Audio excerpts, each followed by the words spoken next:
Welcome to the Passover edition of Virtual Vino, featuring 4 kosher for Passover wines from the Backsberg Winery in South Africa. I'm going to hold off for a couple minutes here and give everyone a chance to join in. Hopefully some people are out there. And if you're out there watching, don't hesitate to let us know where you're watching us from. If you're in Maryland or Virginia, DC, or elsewhere, it would be great to hear from you. As always, don't hesitate to send us comments and thumbs up and all those things. We really love to hear from everyone.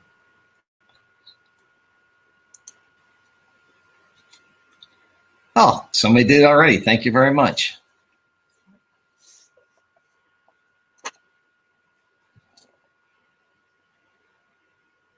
I see. I've got something wrong on my computer. I apologize, folks. So I'm not able to see who's joining in, but I can see people are joining in. And you want to put in, oh, thank you, Jess. Newmarket, Maryland.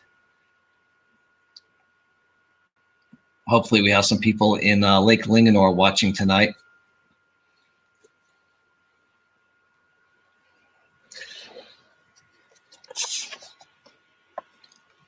All right, I'm going to go ahead and get started. Thanks again, everyone, for watching.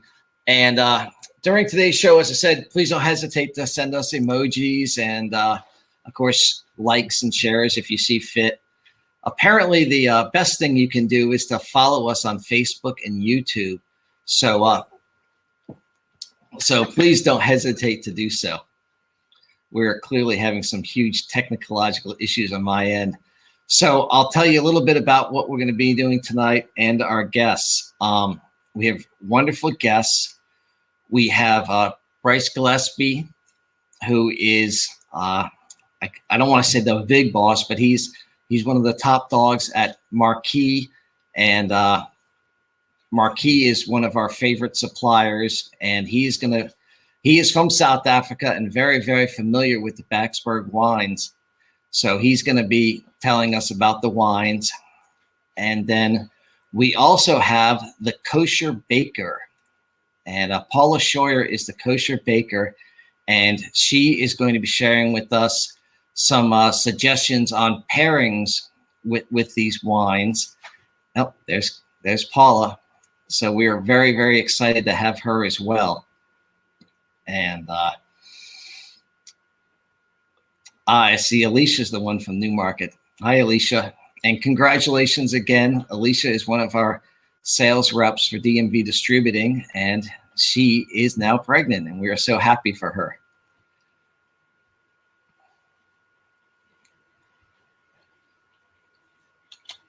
Okay, well, I'm going to go ahead and introduce Bryce first and let Bryce tell us a few things about him. Actually, I'm sorry, I'm doing it out of order. I'm going to introduce Paula first, and Paula is going to go ahead and tell us a little bit about her background, and then we'll introduce Bryce.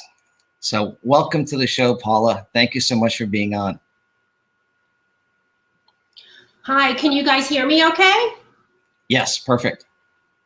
Alan, I cannot hear you. So something is up. I don't know if I checked on my microphone, but somehow I can't hear you. That's a problem. Okay, there I am. Hi, everybody. Go ahead, Paula. Alan, I still can't hear you.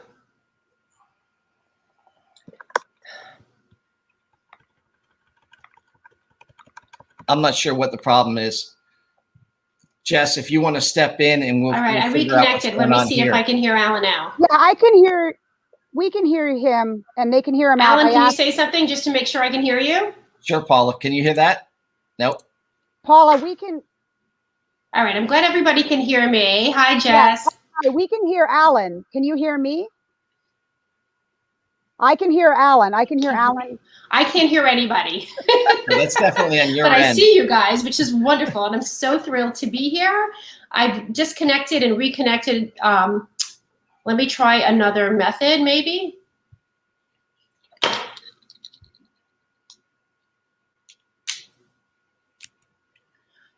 Can you guys hear me okay now? I can definitely hear you, Paula. Can you hear us? And I still can't hear anybody. This is what happens. And it's so funny because we always prepare ahead of time and something has to go wrong. So don't worry about it. Well, anyway, I'm really excited to taste all these wines. And I guess in the meantime, I'm just waiting to get started. Okay, so they want me to try to join a different way. I'm gonna try to do that. Hold on a second. All right, while Paula's doing that, I want to say hi to Austin in Wilmington, Delaware. All right, I'm gonna leave here and I will join another way. Okay. So while Paula's doing that, we will go ahead and introduce Bryce and have Bryce tell us a little bit about his background, and hopefully we'll get Paula back. Alan, thanks for having me again. It's great to be here. It's always a pleasure. I love the technical complications. I think it's part and parcel of the way we do things now. I think everyone's just so used to it. It's just the comfortable state of the things. You just deal with it as it comes. I remember doing some of the really, really early virtual Vinos with you guys. It was lots of fun as we try to figure out some things. And exactly like you said, we plan ahead, we get ahead, jump on, and then as we push go, of course, that's when it goes all to heck. So, but yeah, again, for those of you who haven't seen me before, my name is Bryce Gillespie, and I work with Marquee Selections, the company that imports Backsberg wines out of South Africa into the US. I'm originally from South Africa. I moved here to Portland, Oregon to marry my wife in 2019. And I worked at Backsberg for 2.5, 3 years before I came over here. So spent my time at the winery, drank, I guess, is there such a thing as too much wine? Drank way too much wine with them. Really enjoyed them. And it's a real pleasure to be here with Alan and the team again. Jess, thanks for all the hard work you do behind the scenes. Alicia, congratulations. That's fantastic news. I'm really happy for you guys. That's such a cool step, and I wish you all the best going forward. Seeing some familiar names here as well. Austin, it's good to see you again. Hope things are going well there in Delaware. That's an exciting chapter for you guys. And yeah, I'm excited to chat about the kosher wines and chat with Paula, who, going through her Instagram and seeing everything she's done, she's a true professional. Alan, I think like you and I were chatting not too long ago, it's going to be great to hear what she has to say about the food pairing recommendations on these wines. I think it's probably going to be a step up from my usual, oh yeah, you can drink white wine with chicken. So I think that'll be a good one. But yeah, I think that's it from me. Back to you guys. All right. Thanks, Bryce. And I'm going to give Paula a quick introduction. Paula, can you hear me okay? I can. This is great. Okay. Welcome to my kitchen. Thanks. And for those of you who don't know Paula is known as the Kosher Baker. She's the author of 5 cookbooks and is also a freelance writer, a cookbook editor, obviously a social media influencer, and a cooking teacher.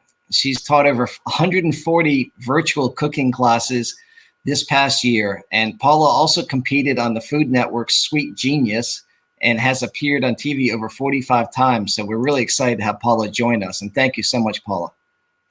Thank you so much, Alan. It's really great to be here with you and Bryce. And I'm excited to learn about these new wines, as well as talk about ways to match them with the different foods you would eat, not just at the Seder, but also the whole week of Passover, because it's not just the 2 Seders.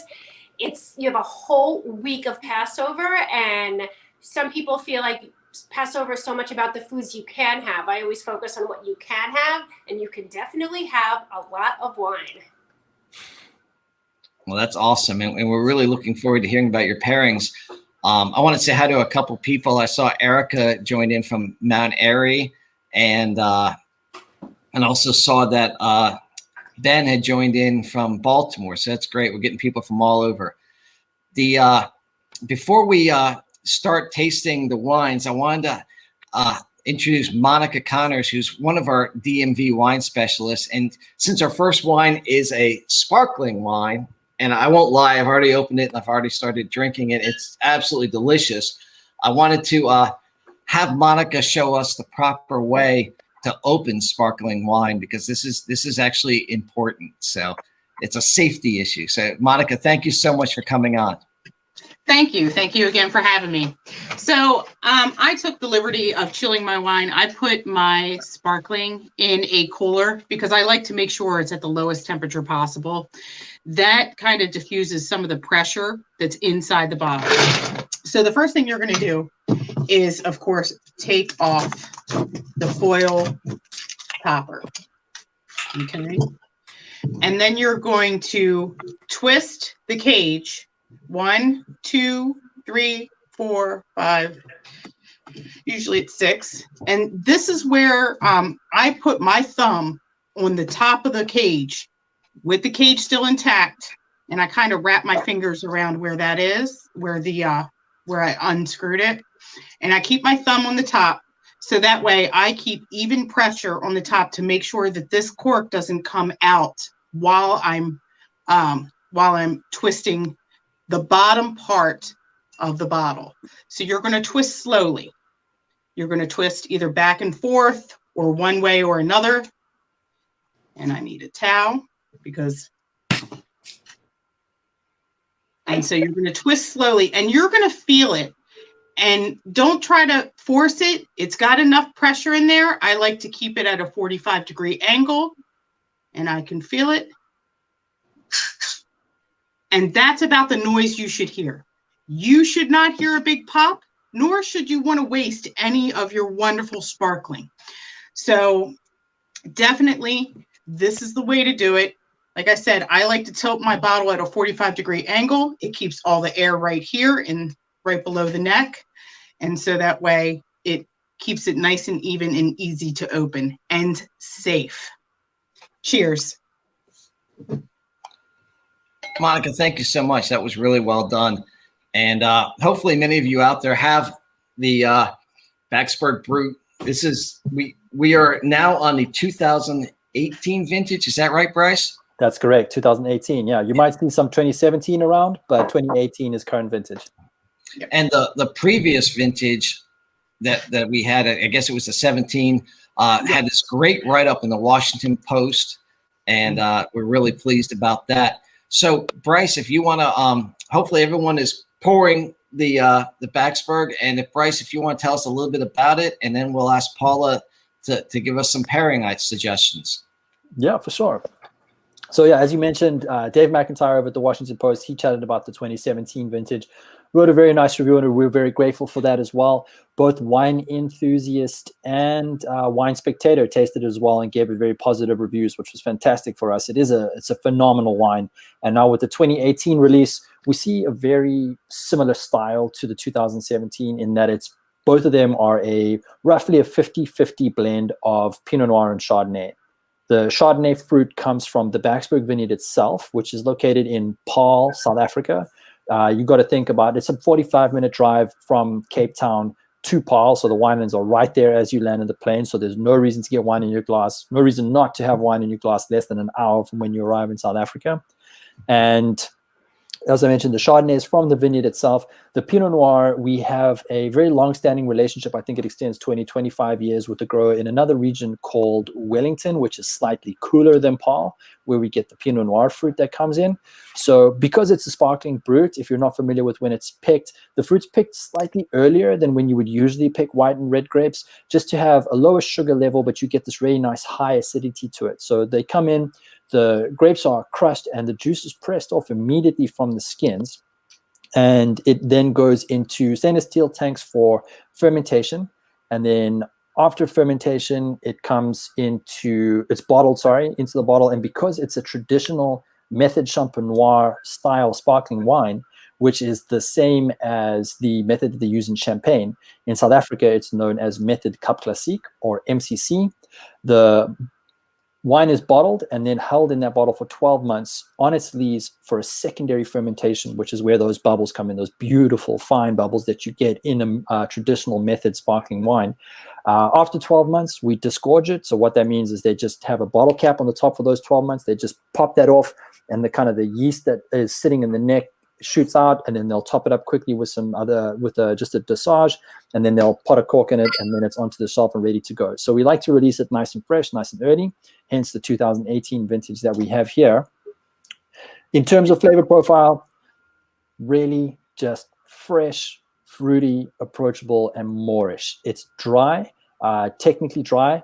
It does taste like it has a little bit of sweetness, which is a result of the kosher yeast that we use during making it, not fermenting all the sugar all the way down. So instead of just being like a bone dry 0 grams of sugar per liter, there's about 7 grams of residual sugar in here, which still classifies it as a dry sparkling wine, but it gives you this really, really, really nice kind of Moorish quality to the wine. So you're drinking it, you think, wow, this is nice, it's fresh, it's great, but I need some more. And you sip and it just keeps inviting you back again, which for me is a hallmark identifier of a quality wine. I'm sure that the guys tasting it right now get that, and hopefully don't say they don't now afterwards, because that would be a bit weird. What I did leave out, I forget now, during the making of this process, because the wine is kosher, the cellar worker, so our winemaker, Alicia Reshner, Jess, I don't know if you maybe want to pull up a picture of Alicia here while I'm chatting about it. Alicia Reshner is the winemaker for Backsberg. She has been the winemaker for Backsberg for, 15, 20, not too far from 15 years now. She's the winemaker, but Alicia is not, she's not Jewish, so she is not able to make the kosher wine. So we have a maschriach, or a caretaker, who is an Orthodox Jew in the cellar who takes care of the winemaking process. So Alicia will watch him, and he'll come in, and then as soon as the fruit is picked and crushed and the juice is exposed to the air, from that moment on, only an Orthodox Jew can handle the winemaking process. So he will be there, he works, he then brings the juice in, and like I mentioned, it'll come in with the skins, and we'll press it off immediately. He'll then handle the addition of the initial yeast to start the fermentation to get things going. So I jumped ahead a step there as well. I saw on the bottom of the screen there, the wine is not only kosher for Passover, it's also mevushal, which means once the wine is mevushal, not only an Orthodox Jew can then handle it, we can handle it as well, which allows the cellar team to come in. So with the kosher Brut and the kosher Chardonnay, which we're going to chat about next, the process of flash pasteurization, which makes the wine mevushal, happens before the fermentation stage. And then on the red wine side of things, it happens after the fermentation stage. And I know this is getting pretty dry. I'm waffling on for quite a bit here now, so we'll get into more detail on that at a later stage. But I think before we jump into Paarl chatting about the food pairings, I'd like to let you guys hear a short little video from Simon Back, who is the 4th generation owner of Backsberg Winery in South Africa. Just chat a little bit about the Brut in one of the Backsberg vineyards in Paarl in South Africa, and hear what he has to say about the wine. Jess, I don't know if you can cue that. Hi, I'm Simon Back from Backsberg Wine Estate. We're standing here at our Greendale property in South Africa. I've got with me today our Method Cup Classique, which is South African for Method Champenoise, kosher bubbly. This is a Brut, and it's a blend of Chardonnay and Pinot Noir grapes. So now let's do the live demo as we speak. So kosher wines, it's an interesting topic. We make what's called mevushal wines, which is that they've been flash pasteurized, and anybody is allowed to handle the wines and they remain kosher. There you go.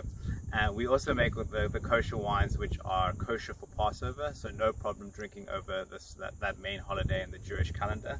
And yeah, you ended up with a very light, fresh, crisp, wonderful bubbly.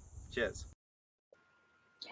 Monica, I'm going to be sure to tell Simon to watch this video afterwards to make sure he knows how to open a bottle correctly. I think he ignored every single one of your key points on opening a bottle of champagne, and he wasted a little bit there, which was terrible to see.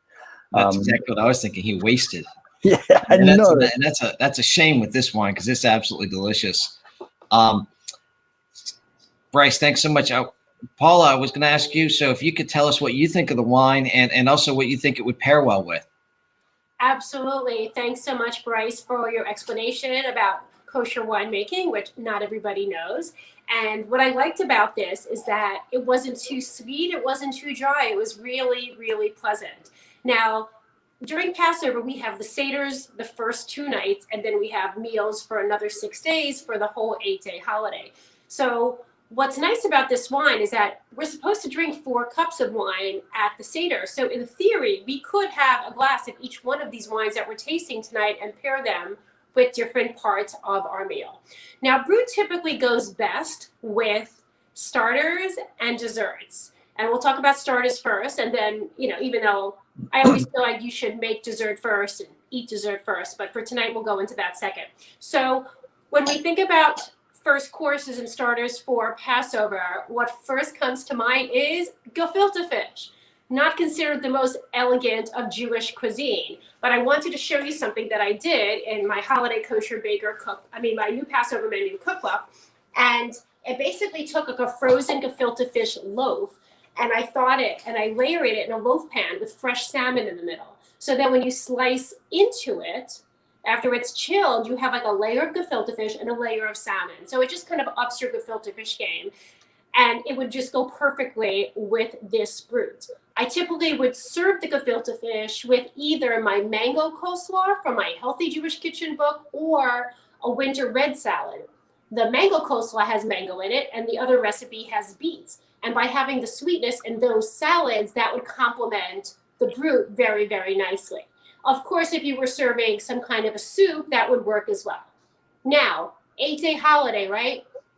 At some point, you might want to have kind of a simple starter, or you may have some family members around. This year, you may not have as many people as usual, but you may want to start your evening with just a drink before your meal. And so what I would suggest that you would do is something like this, okay? So here I have just literally the simplest, like a piece of matzah with some flavored guacamole and some greens on top as a way to kind of start your meal. If you were having a dairy meal, you could top it with ricotta cheese, which I actually made homemade today, which is super easy to make. It's really simplest of ingredients. So you could top your matzah with any kind of a spread, radishes, avocado, any vegetables, and that would pair beautifully with this Brut. All right, let's talk about desserts for a second. One of the questions that I get from people every single year before Passover is, my daughter, my son, my husband has a birthday during Passover. What are we going to do to celebrate? Well, obviously, the first thing you're going to do is make sure you've got this Brut so you can say l'chaim to life and toast the celebrations. But this is one of my most famous desserts. It's a chocolate quinoa cake. I'm not even kidding. It literally is cooked quinoa pureed with cocoa and chocolate and egg and sugar. And it is my most famous recipe to date. Food 52 blog called it a genius recipe. They made a video about it, which is downright sexy. I'm not in it. It's just the cake. But it's beautiful video, and like 63,000 people have watched it. I have a lemon quinoa cake online as well. And my cookbook, the Holiday Kosher Baker, has 45 Passover desserts, so many of which would go so nicely with this Brut, whether it's my a lemon layer cake or a lemon tart. I do lots of pies for Passover. I do chocolate mousse cakes, flourless chocolate cake, French macaroons. French macaroons would be beautiful with this as well. And if anybody wants to bake with me for Passover, I'm actually doing virtual baking boot camps where you could sign up. Just Google Scheuer Eventbrite, you'll find them. And on the Wednesday and Thursday before the holiday, we can bake together and you would have desserts to eat the whole holiday. So I think this would go nicely with chocolate, but I almost feel, I kind of like red wines with chocolate. Bryce, you might agree with me on that. But anything with lemon and with berries, with fruits, strawberries are coming into season, would be so lovely to have with this Brut. The sponge cakes, the brownies that we have throughout the holiday would be great with this. Paula, that was awesome. Thank you so much. Now I'm really, really wishing I had been invited, but maybe next year when we've all had our vaccinations, you'll have me over for one of the meals, because that was just delicious. Show up at my house in Maryland the Friday before the holiday, after I've made 6 different dessert in these baking boot camps, I bet there'll be something for you, because I've been giving out a lot of treats to all my neighbors, because I cannot eat all the food in my Zoom that I generate in my Zoom classes. It's just impossible. I'll be there. Oh man, I'm moving to Maryland. Coming up there. So I think we have actually have a virtual question. Am I right, Jess? Do we have a virtual question coming up? There we go. Hey, Austin. Hey guys, how you doing? So Austin, what's your question for Bryce?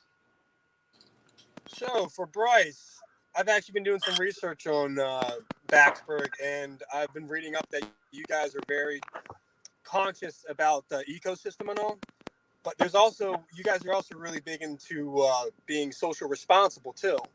What kind of other stuff are you guys doing, I guess, helping out the society itself around South Africa and all? That's such a cool question, Austin. I appreciate you asking that, because we always it's so easy for us to talk about the environmental sustainability side of Backsberg. Backsberg was the first certified carbon neutral winery in South Africa in 2006, and at that time it was actually the third in the world that achieved that recognition. And we do a lot of really cool stuff on the farm to enhance that on the environmental sustainability side. But when you chat with Simon Back and his dad, Michael Back, third and fourth generation owners and proprietors of Backsberg, they'll mention that sustainability at the farm is comprised of three pillars. So obviously the main one, or the first pillar, is going to be that environmental sustainability that we mentioned. But to your point and your question that you brought up about the social sustainability, we have a lot of cool stuff that goes back multi-generations within the Back family themselves. The first thing that we talk about, and I guess I talk about as a sales and marketing person for the winery, the Backs themselves tend to not actually harp on this too much because it's something they just believe in innately, is they set up a scholarship fund for underprivileged, I'm not going to say underprivileged kids, it's just underprivileged people in general who are looking to further their education at the tertiary level. The Backs opened up an open scholarship that was promoted by word of mouth to people who know or are in need of looking for further education. They're put in touch with the Back family. And this has been going on for, I think it's now 25, 30 years plus that this has happened.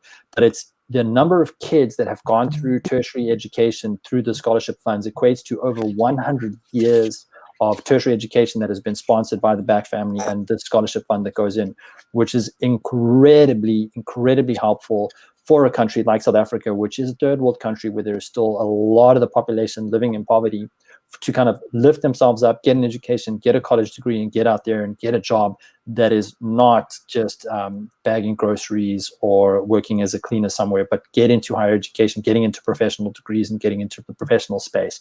And that is something that you don't often see in the wine industry, and it's really appreciated. And it's, for me, as someone to talk about that, it makes me quite proud to represent the wines, knowing that that's behind it.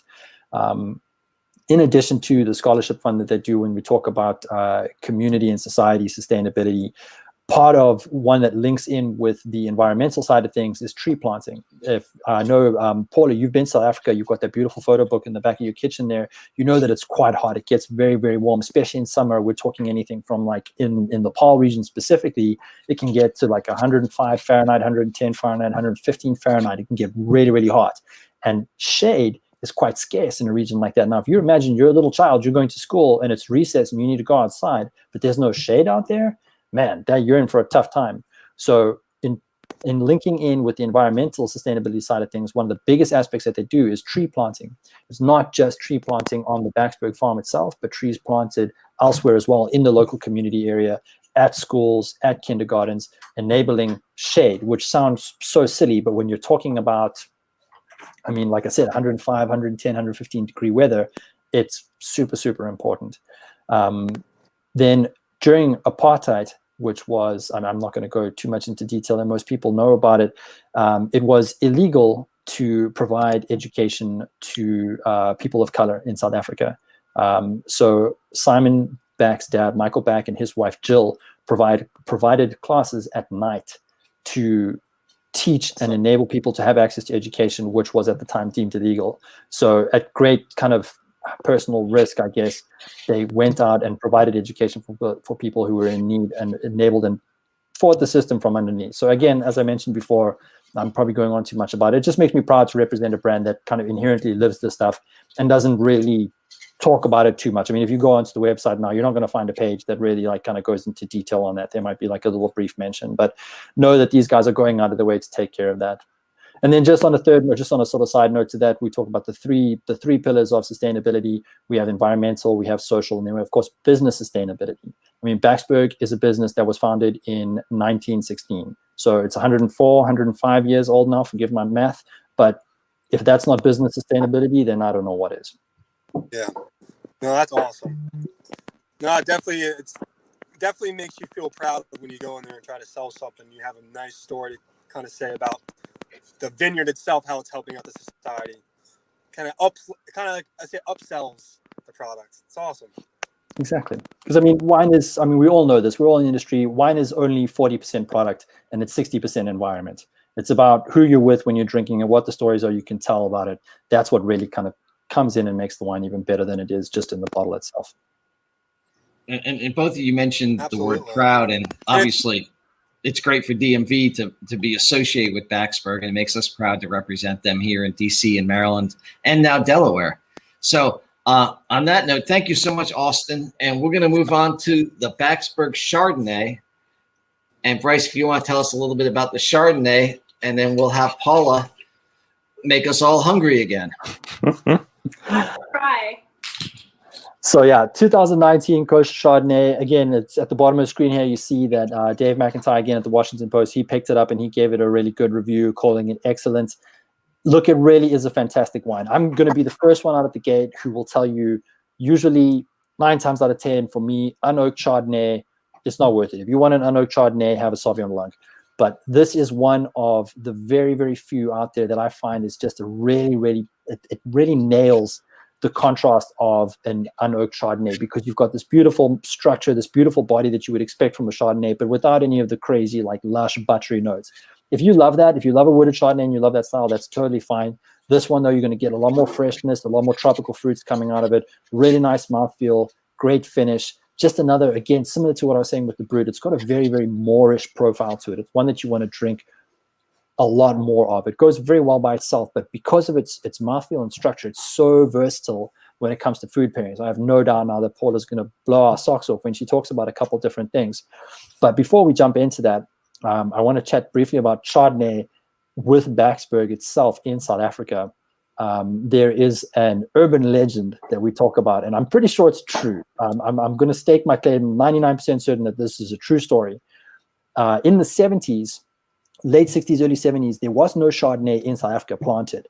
And we had a system in place like that. You would have to bring any kind of new varieties that you wanted to plant in South Africa would have to come through the system to be approved. They need to be planted, they need to be analyzed, checked for viruses, checked for appropriateness, where they're going to grow, how they work. And I mean, that process would take anything from 3, 5, 10 years before you have a vine approved. So winemakers who had been to Burgundy and seen Chardonnay and seen how it had performed in France, they wanted to bring that back. So they said, we're not going to bother to go through the system. We're going to go bring these things and plant them and just make it. And then when it's there, easier to ask for forgiveness than permission. So there were 3 winemakers in South Africa who at very similar times went to Europe and smuggled cuttings back into South Africa to plant. One of them being the 2nd generation owner of Backsberg Winery, Sydney Back. He smuggled these in from Switzerland and planted them. At the same time, there was another winemaker who got them from, I want to say, Alsace, and he planted them in a region about 2 hours north of Paarl, and they planted them in the same year. But the other winery was able to harvest fruit from it, I think, 1 year before Backsberg was able to get from theirs. So they laid claim to having the first Chardonnay ever in South Africa. However, it was later found out that what they had planted wasn't actually Chardonnay. It was some sort of strange mutation. The grape name escapes me, but it wasn't Chardonnay. So in the early 70s, it was a Backsberg estate in South Africa who had the first planted and bottled Chardonnay produced in South Africa, planted in vineyards that are just down the road from us. Those have since been ripped up, but the original plot is still there. And that's really cool to say, because there's always that kind of spirit of competitiveness amongst winemakers. So the fact that we were able to do that and it's got such a rich history behind it is amazing. That's a great story. We lived in Switzerland for 4 years, and I remember what the wines tasted like there. And it's really funny that you mentioned that. There's something really unique about this wine. So I'm very picky about my red wines. I don't like them too tanniny. I don't want them to feel like kind of stuck in my throat. So I always judge red wines on how smooth they are. White wines are typically not smooth, right? Is that correct? That's been my experience with white wines. I was surprised how smooth this was. And if you're going to be drinking 4-ish cups of wine at a Seder, you can drink this because it's really easy to drink. It doesn't have any aftertaste. It just kind of feels good in your mouth. It's mild, but it still has a nice flavor and not too fruity. It's not too anything. So I'm very impressed with this one. So Chardonnay would typically go with, like, I guess, roast chicken or fish. So if you're planning your Seder main course, you're either going brisket which we'll talk more of when we get into the reds, or you're going chicken or turkey. In my world, I always feel like it isn't a holiday unless I serve a turkey. Not necessarily Thanksgiving, but I'm so used to serving 25 people for each night of Rosh Hashanah, 25 people each night of Passover. Obviously, I didn't do that in the fall. I'm not doing that again for this holiday. I think we'll be 5. If we can do it outside, maybe we'll be 8 or 10. So, but I would still make a turkey. And this would be so great with my turkey with a matzah stuffing. But I have a couple of chicken recipes for people who aren't serving so many people. So I have one of my favorite chicken recipes in the new Passover menu is a whole chicken stuffed with dried fruit. And because this wine isn't so fruity, it balances really nicely. So you have this kind of drier taste matched with a fruity stuffing in the chicken. I have another chicken that's stuffed with quinoa, which is also really great. And I have a couple of chicken recipes actually with wine in the recipe. One of my favorites is from the Healthy Jewish Kitchen, is a chicken with white wine. It's a coq au vin but blanc, but with white wine. Now, the recipe requires you to pour an entire bottle of wine over the chicken. With wine this good, I'd probably reserve a glass or 2 and then dump the rest over the chicken. And it's a chicken that has kumquats, if you can find them, leeks and shallots, onions, a wonderful white wine, and aromatic sauce. So that would be the absolutely perfect pairing for this.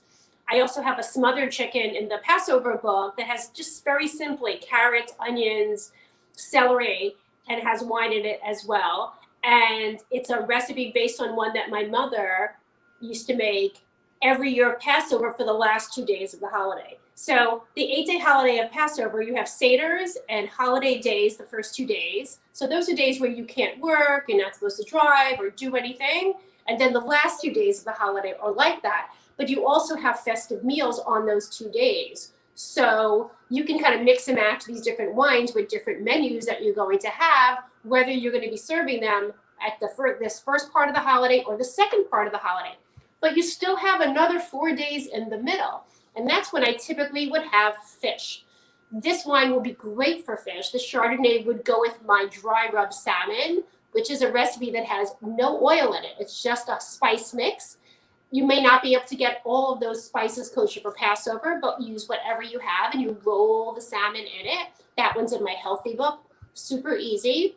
I also have a seared tuna with olives and capers that would be perfect for this wine. And I think that any salmon recipe you would make would really go perfectly with this. The other thing I think would be really nice with this wine is, when I'm serving like a holiday or a festive meal, I'll typically serve a whole chicken or chicken on the bone. So boneless chicken is more like a weeknight food. And one of my favorite ways to prepare chicken during the week of Passover is Schnitzel. It's basically boneless fried chicken. So who would argue with that? So it's typically made during the year with a breadcrumb, but I have a recipe in my healthy book where you combine a bunch of different nuts, so it's gluten-free. So instead of having breadcrumbs, you're crushing nuts and rolling the chicken in the nuts. Now, classically, you would fry this in a frying pan.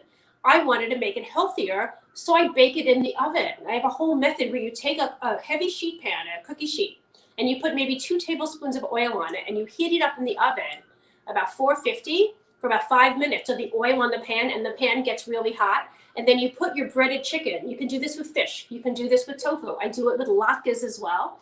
And then you bake it in the oven and then turn it over. It tastes like you fried it in a pan with 2 tablespoons of oil. So any way you'd want to prepare schnitzel, and if anybody has small kids, they're definitely going to be doing chicken fingers or schnitzel or fried fish.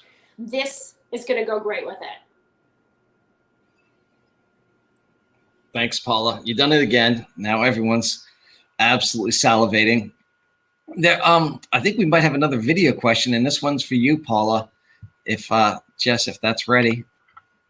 Hey, Monica. Welcome back. I have a question for you, Paula. So I have a friend who is an Orthodox Jew, and I have another friend that is lactose intolerant. Now, is it true that Orthodox Jewish meals have to be either meat or dairy? They can't combine either of those anytime during the meal. That's correct. It's not just like each entree.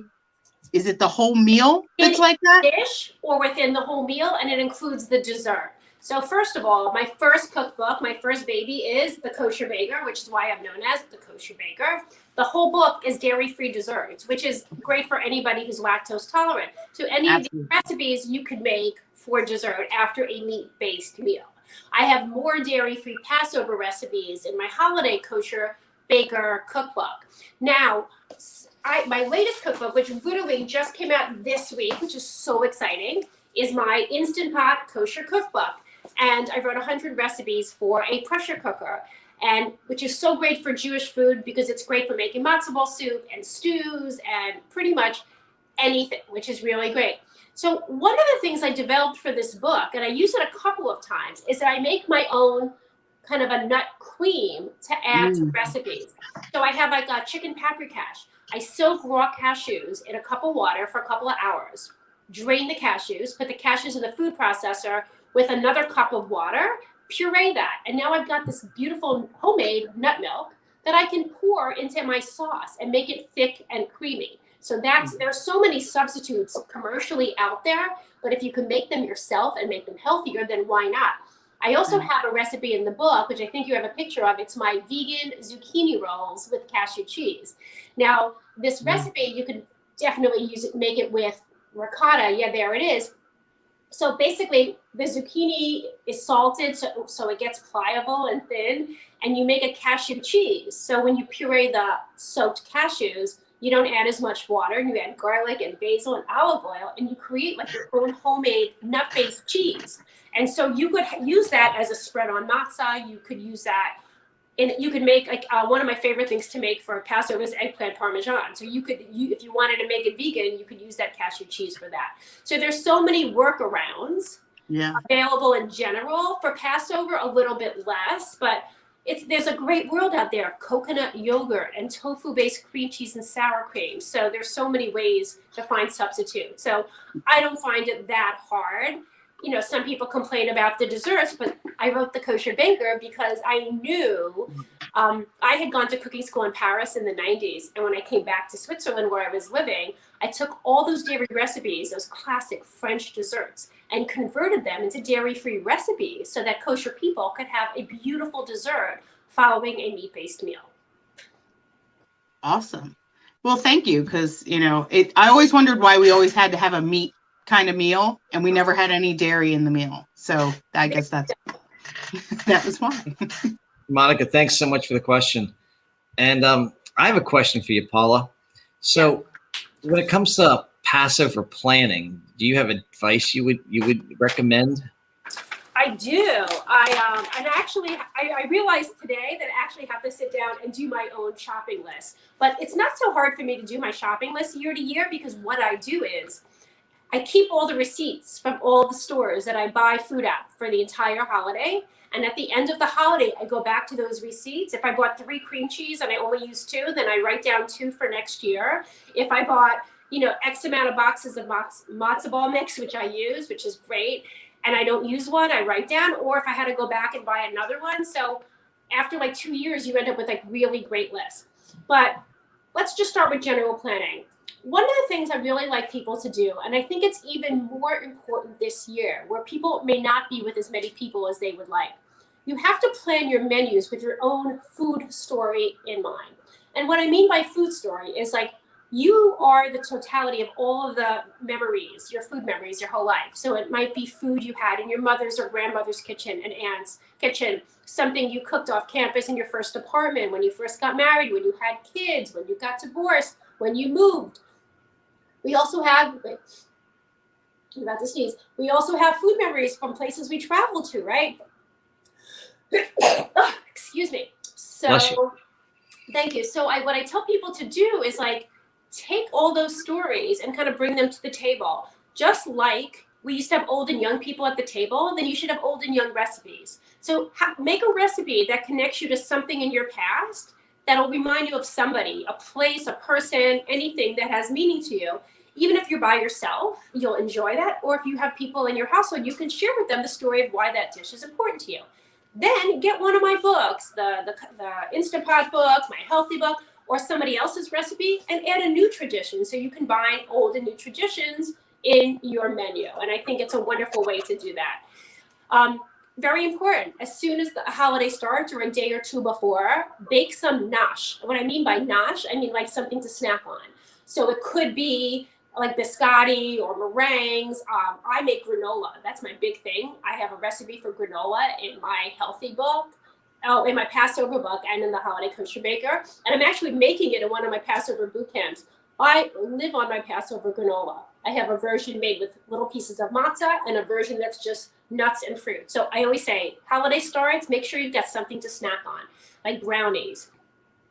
And when you're planning out your shopping list and your meals, don't just plan for the Seders, plan for the whole week and make sure you kind of know what you're going to serve in advance. It'll just make life a lot easier for you.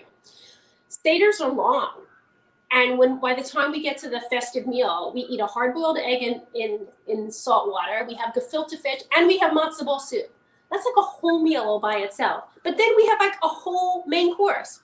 People don't need a big dessert. People want one or two cookies, or a small piece of a layer cake. I have a French opera cake in my Passover book, which is layers of hazelnut sponge cake with chocolate and coffee ganache. You cut it in little squares. People do not need a lot of dessert for the Seders. And also, whenever you're planning a meal, Passover, anytime, any holiday, not every dish you serve has to be a showstopper. Pick one thing you're going to focus on. I always joke that people's experiences at your home is the first thing they taste and the last thing they taste. So if you serve great challah, a great soup, and a great dessert, you can serve anything in the middle. So don't think that every side dish has to be so important. Like, pick one area to focus on and let everything else be simple. And I try to write recipes that look like you were in the kitchen all day, but you weren't, because nobody wants to be in the kitchen all day. And I have a Passover recipe index on my website, thekosherbaker.com. So if you go to the blog, you'll find the recipe index, and you can just click on my various brisket recipes, my side dishes, my desserts, and you will find all of those recipes. And I usually update it every year as I create new recipes. And the other thing is, like, even if you can't be with all the people you want to be with, if they live near you, make extra matzo ball soup and bring it over to somebody. You know, we were talking about how the Back family has this wonderful tradition of taking care of other people in their community. In Hebrew, we call it chesed, like something we do to care for others. So you can do that too in the tradition of the family that created these lovely wines. Make a big batch of soup, make a big batch of stew, buy containers, pack up some food and bring it to your neighbors, bring it to your friends, and that will comfort them, uplift them during this difficult time where, you know, you can't, you know, be with everyone you want to be with. And then finally, be kind to yourself, okay? Nobody expects you to put a Michelin-starred meal on the table. Just, you know, if you make mistakes, that's okay. You know, just give yourself a break. You know, whatever you do is great. Whatever you're making is enough, okay? Don't feel like you have to look on Instagram and, oh, everybody else is doing this, so I have to do it too. Just pick out a menu that's important to you, something that you will enjoy, something that's manageable. Challenge yourself with one thing, but not everything, and feel good about yourself. So those are my general planning tips. Thanks, Paula. That was really great advice. So the next wine is the Backsberg Merlot, which just received 88 points, I believe, from Robert Parker's Wine Advocate. And Bryce, if you want to give us a little information on the Merlot. Yeah. First of all, I mean, I just had to like kind of clean myself up here a little bit, Paula. That was amazing when you mentioned that seared tuna and capers with the Chardonnay. I thought that saltiness of the capers with that wine. Oh, now I'm just craving the seared tuna. So I was getting excited about it too. And yeah, as Alan said, now the 2018 Kosher Merlot just picked up 88 points from Wine Advocate from Anthony Mueller. We were super happy with that review. He wrote a really cool tasting note that we really enjoyed, and it was great to see him recommending the wine. Merlot, of course, everybody knows Merlot. Anyone who's seen Sideways has heard about Merlot.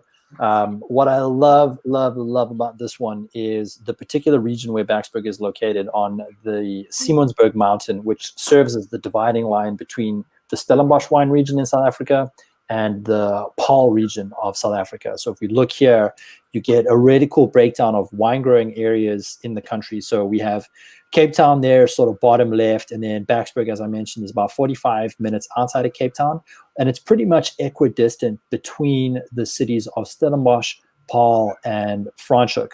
Now, if you look at that kind of like black pinpoint with the B in it, that's where Backsberg is located, and that sits right on the Paarl side of the Simonsberg mountain, which was the mountain we saw in the background during Simon's video a little bit earlier.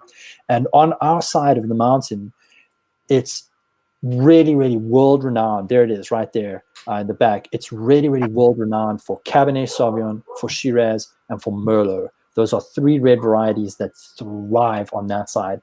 It's slightly warmer than it is on the Stellenbosch side, so you get a little bit of earlier ripening, but you get really, really beautiful balance between phenolics and sugars. So you don't have like these kind of like crazy green herbaceous pyrazine notes that you pick up sometimes on Cabernet Sauvignons and Merlots. There's just this really, really straightforward, straight shooting, fruity wine, lovely ripe red fruits. It's light, it's succulent. It's such a great wine in terms of versatility for your sort of lightly roasted red meats, any kind of red meat in general. But where you can really get fancy on this one is if you put it in the fridge for about 30 minutes and chill it down, all of a sudden you got something that's going to go with any kind of lighter white meat as well, with chicken. You can even put it with sushi and you'll be surprised at how really fantastic it is.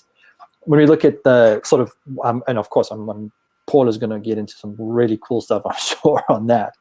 The winemaking process in the cellar, very similar. Grapes come in and they're crushed, and the juice is exposed, and the maskech will take over. Now, unlike the white wines, the red wine does spend time on the skin. So fermentation for Merlot happens for about 7 days to 14 days, after which we'll drain the free run juice and then press the skins to get the juice off. And then that'll go through flash pasteurization to make it mevushal. It then goes into neutral oak barrels. So these are barrels that have been used for wine before, but more than 3 times. So these barrels have been used for 3 successive vintages of wine sitting in them. So really all they are now is a vessel for holding juice. They're not really imparting too much flavor. It just allows the wine to soften up and age a little bit over the sort of 8 to 12 months that we have the wine in the barrel. Because it's neutral, you don't get any of that crazy kind of vanilla characteristic that comes into it. You don't have a lot of caramel. You're just left with this really nice, lush, rich red fruit. Merlot, very long history in South Africa, and like I mentioned, very, very optimally suited for where the grapes are grown. And on the Backsberg vineyard property itself, it sits right smack in the middle of the vineyard, so medium elevation, beautiful, beautiful looking vines, trellis to what we call the Lyre system. Jess, I believe we've got a picture there. We can actually bring that up. This is kind of interesting. It's different to your traditional, what we call vertical tree positioning, where the vines are straight up.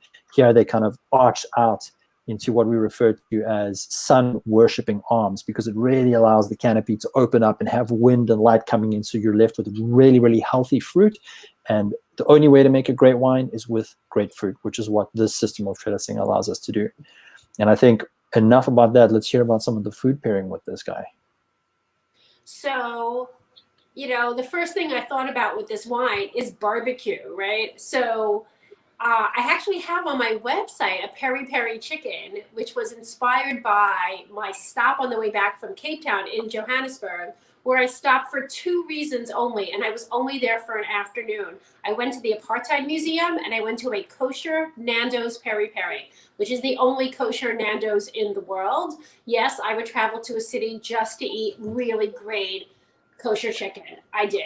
So I have a recipe for that. I think it's on my website. It might have been on another website, but it's definitely something you can find of mine. Now, after the heavier meals of the Seder, during the week, I'm just going to barbecue. It might be lamb chops. It might be chicken. It may be steaks, which is what I have for dinner tonight. And that is going to go perfect with this wine. I have a steak recipe in my Passover cookbook that has an onion jam. You just cook up onions for a really long time, add a little bit of sweetness to it, so you have a relish to eat with the steak, and that is just going to go perfect with this wine as well. One of my most popular recipes, and the recipe my kids love more than anything else, I have 4 children between the ages of 21 and 26. The youngest are twins in university, and their favorite recipe is my Moroccan short ribs. I buy the long strips of short ribs. I have a Moroccan dry rub. that sits for a couple of hours. I sear it on the grill and then bake it in the oven for a really long time with a barbecue sauce. And that will go perfectly with this Merlot. Now, I also have a couple of lamb stews. I have a Persian lamb stew in the Instant Pot book. And if anyone's interested in any signed books, they can buy them directly from me. You can contact me through the website. I can sell you signed books. You can also get the Instant Pot book through BarnesandNoble.com, which is the fastest way to get it right now, faster than other book sellers. Now, the other thing that Merlot goes really well with is recipes with tomato sauce, right? But in Passover, we're not eating pasta. But like I mentioned before, eggplant parmesan is something I love to make for Passover. So that would go really well. And the other thing that my kids usually love is we make matzah pizza. It's like the most basic thing in the world. You take a piece of matzah, you sprinkle a ton of sauce on it, you sprinkle a ton of cheese. We could put spinach on it, we could caramelize onions, we could put roasted vegetables on it, and we'll bake it in the oven, and it's actually really, really delicious, and that would go very well. So and I also have a recipe for gnocchi in my Passover cookbook, and I usually make a potato gnocchi as kind of my pasta substitute during the Passover holiday. So I would recommend to anyone to have this one with any kind of, not just Passover, but any time of year with a pasta with tomato sauce. But I would go with barbecue. To me, like, this is perfect for barbecue. I love that. I love that barbecue thing, because when I think of barbecue, I think of like the meal itself, of course, but I think of the theater before it, where you're lighting the fire, you're getting everything going, and you're standing out there and you're doing the cooking, because it's soft enough to have there by itself, and then you get the food that comes off. It's perfect. It's so basic. So many people have challenged themselves with new cooking skills during COVID. I've always made sourdough, so I've always done that. But just last week, for the first time, I started smoking. So I smoked salmon, and next I'm going to smoke a brisket or some chicken. I'm still figuring out, but I have all the tools that I need now, and I'm very excited about like learning a new skill. But there is something about standing at a grill and cooking, like just the way people have done for a really long time. It's the same way like for Jewish people, whether it's Friday night and everyone's eating challah, or it's Passover and everyone is eating matzah balls. There's something about eating a food that everybody else, it could be different versions, but we're all connected because we're all eating a version of the same thing on the same time for the same reason. And I think there's something really lovely about that. That it's funny that you mentioned the barbecuing and the grilling, because we finally in Maryland have outdoor weather, and I'm eager to get out there. What's that, Paula? I built a chimney over my grill is in my covered porch, and I have a chimney that goes right up, so I can grill if it's raining or snowing. So I will walk outside in snow to get to the grill to grill anytime. But yes, it is beautiful right now. So everybody should get outside and barbecue and take a walk. All right. So our final wine tonight is the Backsberg Pinotage, which, I always love tasting the Pinotage, and I'm so glad we have Bryce on to tell us all about Pinotage, because a lot of people aren't familiar with Pinotage, and it's a fascinating grape. And unfortunately, years ago, I'd say, and Bryce knows more about this than I, but I think the quality of the Pinotage we were getting in the States wasn't near to the caliber that we're getting now. And this is an incredible wine. It also received 88 points from Robert Parker's Wine Advocate. So Bryce, if you want, educate us on the Pinotage. Yeah, for sure. I think before I jump into that one, Alan, I see there's a question here that's put on the bottom of the screen. Perhaps, Paula, you're probably going to be best to answer this one. What do you think of Merlot with Moroccan ribs from Mike Hickey? Absolutely, yeah. I definitely mentioned the ribs, so I would definitely serve the Merlot with the Moroccan ribs. Nice, I like it. I think the Thanks, Mike. as well, but I think either way. But I think I would go with the Merlot. So yeah, on the Pinotage, Alan, you're right. Again, 88 points from Anthony Mueller at Wine Advocate. What I really liked, though, was his tasting note, where he referred to this one as being one of the better Pinotages that he's had recently, which was great to see, because I think it confirmed what I've been thinking over the past two vintages on this wine, and that it's really, really, really stepped up in quality. So I think the 2017 was fantastic, and now this 18 that we have on the shelf is just phenomenal. It's got a really, really beautiful structure to it. It's really nicely framed on the palate, on the mouthfeel. It gets really nice lush texture, long finish. And it feels like a wine that should be selling for twice the price and have a way far more convoluted story about how it was made, because it feels like a really, really high quality wine.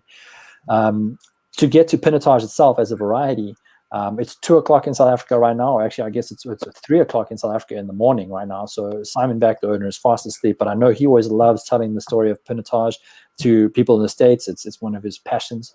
So I'm gonna rob him of this opportunity. But Pinotage is a grape that was made in South Africa. It's a uniquely South African grape, and it was made in 1925 by a professor at Stellenbosch University who cross-pollinated 2 different varieties. He took Pinot Noir and he took Cinsault, which is a Rhone variety, and he cross-pollinated the plants to grow a separate thing. And the idea behind it was to take the elegance and the finesse of Pinot Noir and cross it with the hardiness and yield availability. I think my vocabulary just lost the plot there. The yield that Cinsault vine is able to give with the elegance and the finesse of a Pinot Noir, to kind of put those 2 together in a South African format that would allow them to get this really nice fruit that would come out. And Alan, as you mentioned, 10, 15 years ago, Pinotage coming out of South Africa was not great. But with the new generation of winemakers that have come in and figured out how to work with the grape, you've now got such a wide variety of styles. Everything that ranges from like a Beaujolais Nouveau type style, which is very fresh and juicy, all the way through to a really big, rich, heavy extracted wine that sits in wood for 3 years. You've got this whole range.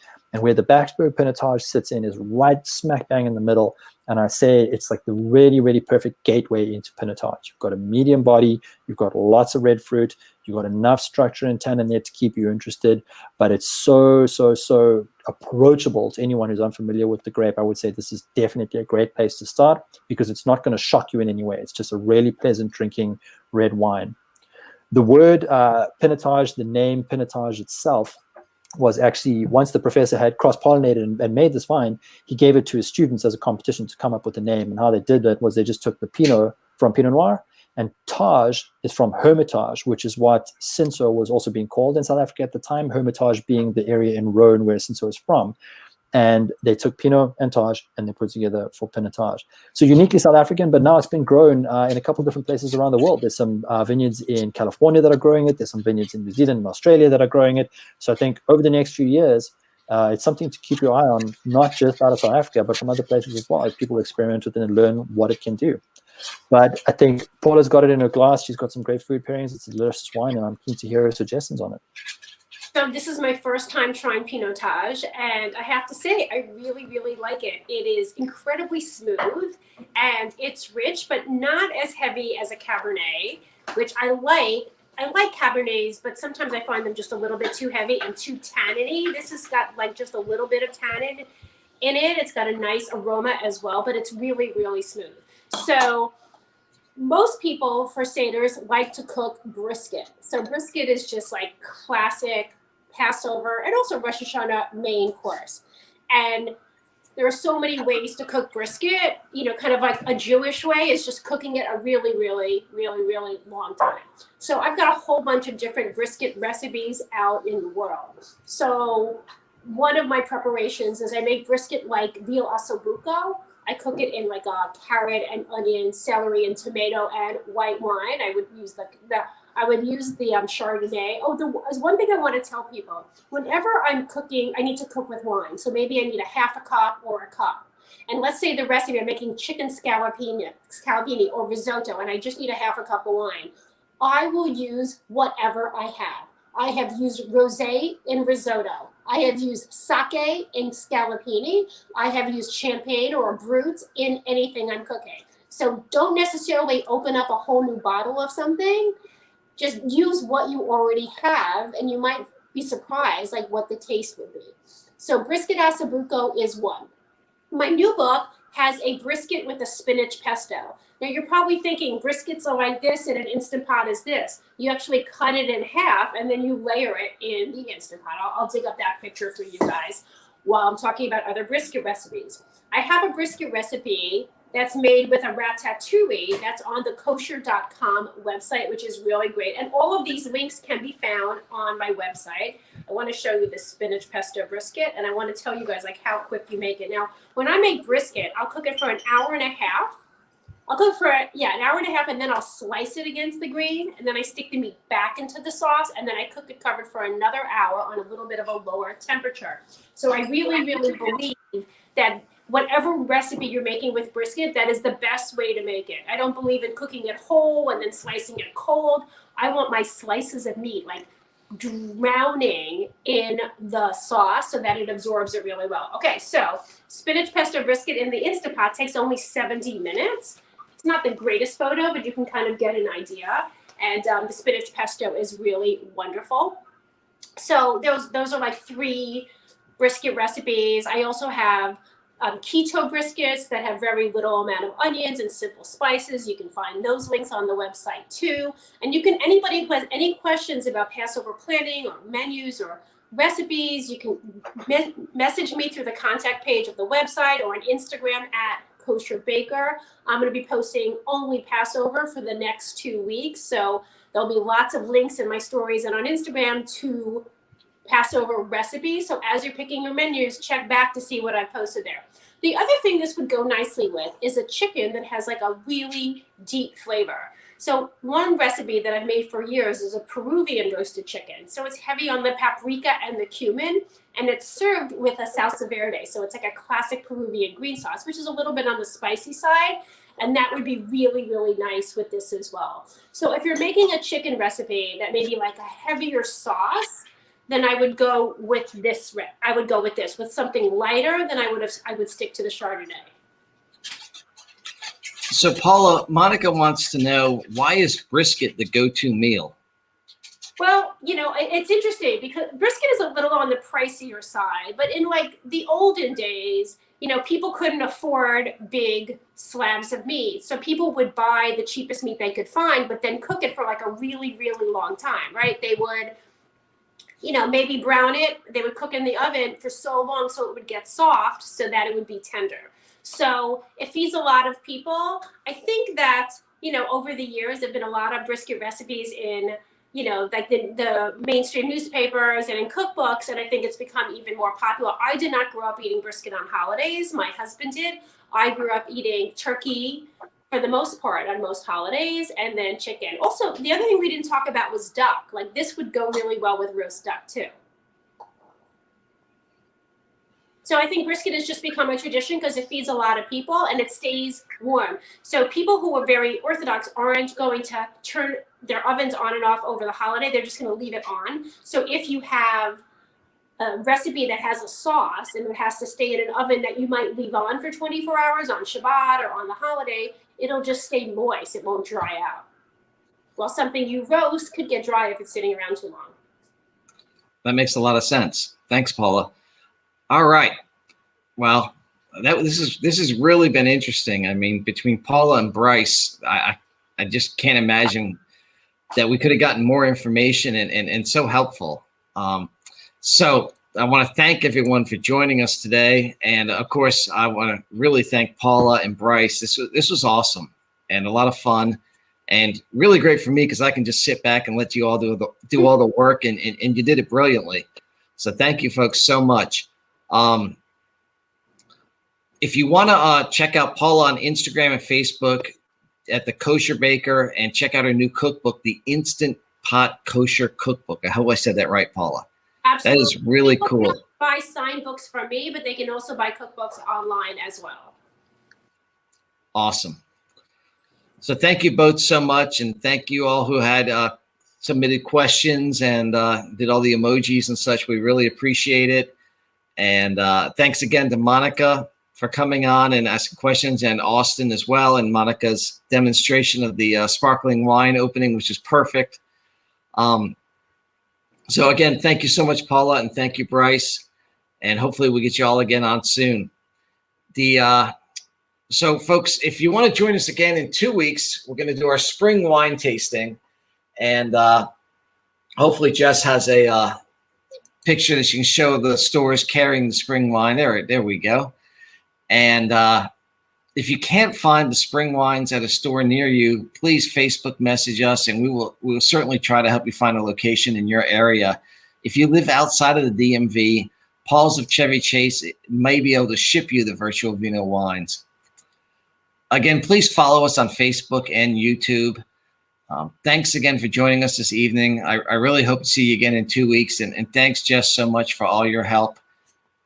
Thank you, folks.